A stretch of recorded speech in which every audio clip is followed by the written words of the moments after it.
Yeah. Hey everybody, welcome back to the MacBook Neo trading channel. It's time to get some more education going with our MacBook Neos today, as we are going to talk about charging and power management for this device. Now, I know it's boring. I know charging, battery life, it's not really exactly something that's like the most exciting thing, but battery and charging and making the most out of this battery life is the most important thing you could do to last longer and less repairs that you have to do. The bottom line is batteries always have to be changed out at some point.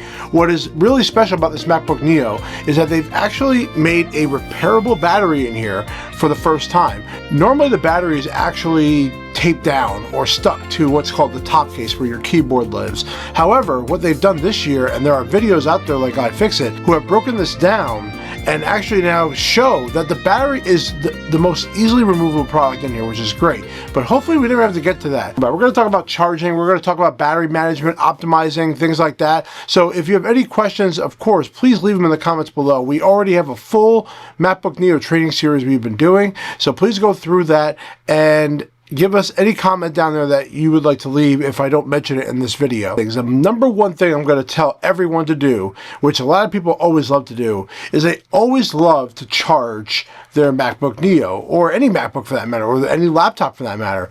What does that do to a battery? Well, that means that it's always at 100%, which is great. But at the end of the day, the battery is actually never being used if you keep it plugged in all the time. One of the things that Apple has always talked about when it comes to optimizing batteries is using your battery. The battery between 80 and 20%, that's how it lasts longer.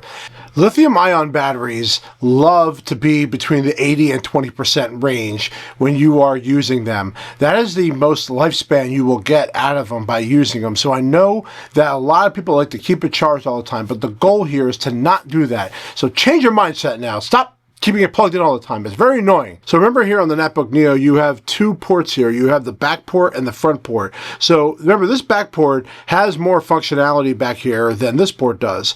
You have the ability to do faster transferring, hook up to a display, things like that. So to be honest, when you're charging, you want to leave this one free here. You don't want to use this one because it is going to have more use. Now, of course, you can just unplug it from here and move it to the other port if you need to, but this port is a USB 2 port. It's very slow. It's great for like printers, wired mouses, but charging. So I want to say that when you go forward using your Neo, try to utilize this port for charging if necessary. But of course, if it's plugged in here, just move it over and then use this port for the other tasks. This should never be used for any kind of data transfer or anything like that. So please make sure that your front left one is definitely not used for anything that requires data transfer or displays. Another note here, so Apple gave you a 20-watt power adapter here. However, we have learned since having the Neo that it actually can support up to 30 watts of charging. So in my affiliate link, we have Anchor here, and what Anchor is going to let you do is buy a more powerful adapter, but not only just for this, but for other devices. And what's great about that is that it'll allow faster charging on your MacBook Neo. The specs are here of how long to a 20-watt power adapter. Well, a 30-watt power adapter is faster than that. If you were thinking about getting a second power adapter, don't buy the Apple one, just buy the Anchor one. I think that one would be really helpful for you guys to do faster charging for not only this product, but even like your iPhone and other products that you have that normally you get a slow adapter, or in this case an iPhone, you don't get any adapter. Try to definitely get something a little bit faster, and Anchor, I think, is one of the best. All right, now that we got all that out of the way, let's go into the MacBook Neo and go over the battery features as far as optimizing battery and some other hidden battery things that would be good for you to know about. All right, so now we're going to work on the battery here. Now, as you can notice, I have a 75% battery strength left. This is actually after a week of sitting there on sleep mode. The last video that I recorded was the last time I was on this MacBook Neo. So considering that it was on sleep mode for a week, it's lasted pretty long, which is pretty impressive. Now we're going to go through the low power mode right here in a second, but also I want to show you this something called using significant energy. So right now Safari is running right here with my video in the background, and because I am using significant energy, it's running and telling me that. So it basically tells you, hey, if you're not using this app, maybe you want to turn it off, as an example. So if I was to quit Safari, not so much quit it, but close the window, and I go back to this, you can see it's now back to nothing. I'm not utilizing the battery as much. Low power mode is great when you don't need your full performance of your machine. This is a game changer. It reduces a lot of things like screen brightness, optimizes your processor usage, and it sips power like a fine wine. How do we enable this? So all I got to do is toggle this on, and now low power mode has now been activated on here. It's that simple. You really don't have to do much more than that. So this will gain the most out of your battery life right now, is that if you're like on a plane as an example, if you don't need anything in significant power, this will help you do that. Now low power mode can also be changed in the battery settings. So what I'm going to do is I go to battery settings, and then it opens up this window back here. Low power mode can actually be turned on for certain reasons. So you could say always turn on low power mode, which I'm not going to recommend that. Only on battery or only on power adapter. Depending on the scenario, it'll help reduce your battery's usage just by changing these settings around. Of course, again, right now you can toggle it on and off easily, but that's also right here. And then battery health. So battery health is a very important thing to learn about. So in the eye, it's going to tell you your battery condition. Like all batteries, they're eventually going to die. Okay, so when they run to a certain capacity, they are out. So right now we're at 100% battery capacity for this MacBook Neo. However, when this reaches 80% and below, you are going to get a replaced battery on your screen. And that is what's going to tell you that the battery has to be done. Like I mentioned in the video before, this actually has a very repairable system. I think these Neos on an average lifespan can last probably about 5 years. I have a M1 Max that I have had since November of 2011, and I'm recording this as of November 8th of 2026. It still has an 85% battery capacity. That's what I'm talking about. You have to leave this off the adapter as much as you possibly can. They also talk about that to learn your daily charging routine. So what do? They optimize battery charging. To reduce your battery's aging, your Mac learns from your daily charging routine, and it can wait to finish charging past 80% if you don't need to use it on the battery. This is what I'm talking about, where the 80 to 20% is where the lithium ion likes to live. So I recommend leaving this on, especially if you're one of those people that likes to keep it charged all the time. Turn this feature on so you don't have to worry about the battery issue. Now down here on the bottom, we have the last 24 hours and the last 10 days. So it'll tell me what has been used the most. Now this machine I have not been using on a daily driver, so it's a little hard to give you like a real sense of what's going on here. But the last time it was charged was 100%, was on 4/2. That's what I'm talking about. It's been over a week since I've done it. And the battery has been slightly declining, pretty slowly actually, which is pretty impressive for considering the machine's only been not used for a week. And then the on-screen usage obviously is not high in the last 24 hours, but if you go to the last 10 days, now you can see the usage going, and they'll show you and educate you what's going on. Now we're going to talk about the options right here. And in the options, we have something here called slightly dimmed display on battery. My display is slowly dimmed, and if I turn this off, now my display has been brightened up a little bit. So that is because it's going to automatically reduce the energy that it does. But if you're doing something that you absolutely need to have the battery on at full power, you would go in here, turn it on, and now it's at a higher capacity. So prevent automatic sleeping on power adapter when the display is off. What's valuable for this is if you were to close the lid on your MacBook Neo, and let's say you want to hook it up to a display, which you can do on this, that would be the reason why. So you would close the lid, it will automatically not go to sleep. Now, I don't know why someone would do this. I don't really recommend this feature at all, and I don't think most of us are going to use that, so I wouldn't worry about that one. While your Mac is sleeping, your Mac can receive incoming network traffic, such as iMessages, iCloud updates. When you do wait for network access, when it's on the power adapter, the messages and the iCloud updates and updates to your apps will occur if you're on the power adapter. You could do always. It doesn't matter if it's on the battery or a power adapter, just on the power adapter, or never do that. I like the feature of only on power adapter. I think that's a good time frame on here. I really don't find that valuable because if you leave it on always, you're going to drain the battery. Any high dynamic range or HDR video content is going to eat up a lot more screen as far as your power. So what they're asking here is that if you want to optimize your video streaming while on the battery, so you could turn that feature on and you'll remove the HDR feature content on here.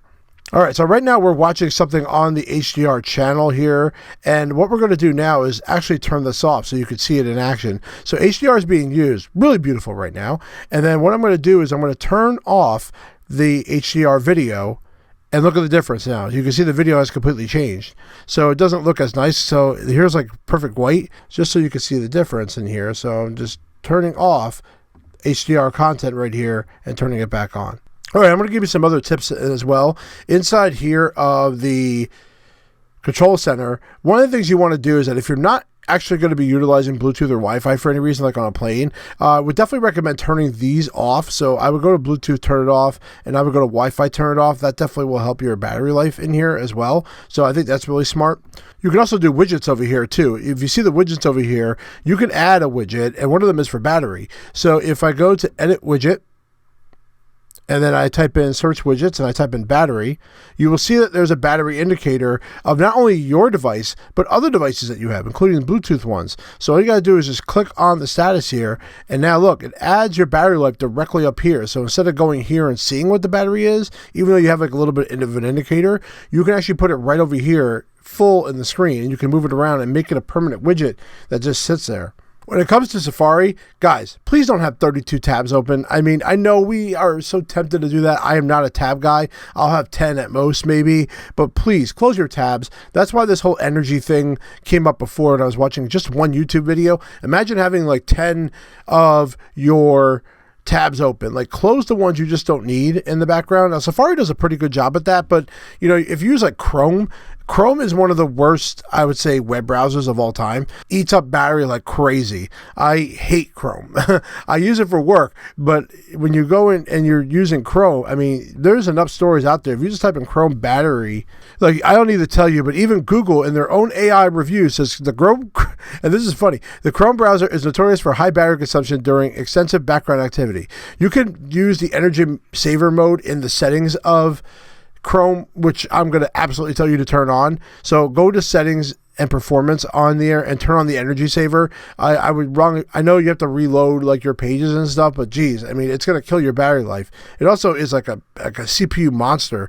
So it's a crazy app. It does a lot, but man, you know, even Google tells you that their own browser's high for battery consumption. All right, so we're going to talk a little about the lock screen. I know it's like a small thing, but there are features in here that are battery related.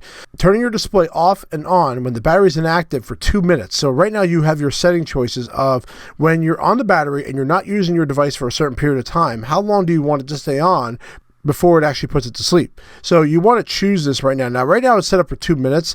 Personally, I think like 5 minutes is good, but once you go higher and higher, it's going to tell you right here, energy usage may be higher when this Mac is inactive. So it's telling you for a certain period of time, you might want to do this. So there might be scenarios where you never want this to go to sleep on the battery for whatever reason you're working on. So just something to look at when you're using this, that you want to change this setting around. The same deal with the power adapter. You could do the same exact thing. You could do never on the power adapter if you really want to. It does shorten the lifespan again, but just something to think about when you're going through these settings. Final thing we're going to talk about today is a hidden feature built in here, and it tells you how many battery cycles you have used. So if you go to the Apple About This Mac, go to More Info. Now down on the bottom here, when you go to that page, is the System Report. So if you click on the System Report, it now pops open this very technical screen here. And this is something gives you, it's almost like the device manager in a way of a Windows machine if you ever went into there. But in here, it actually shows you a breakdown of very technical details about your machine. So in here, one of them is about power. So let's go to the power page. The power page is giving you the serial number of the battery, it's giving you the device name, it's giving you a whole bunch of technical detail. It tells you when it was first manufactured, when it was first used. So technically they have made this back in December of 2025 is when this battery was made, and it was first used in March of 26. But what I want to talk about is over here called the health information. This tells you the cycle count, the condition count, and the maximum capacity. But what's good to note is the cycle count. So I've gone from basically 100 to 0 3 times on this machine, and that is the cycle count. Once you hit a certain cycle count, you will know when your maximum capacity is done. Usually about 1,000 is about like what I've seen. Anywhere between like 800 and 1,000 is like a high cycle count by the time you would have to have a problem here. This section will automatically educate you about power and what you're doing in here. So this is a little technical behind the scenes of your device here, but that's it. We have gone over all the power settings and battery settings. Let us know in the comments if you have any questions about this tutorial, or if you have any other options you want to talk about, or anything I didn't talk about. So I appreciate everyone listening into this video, and I love every single one of you.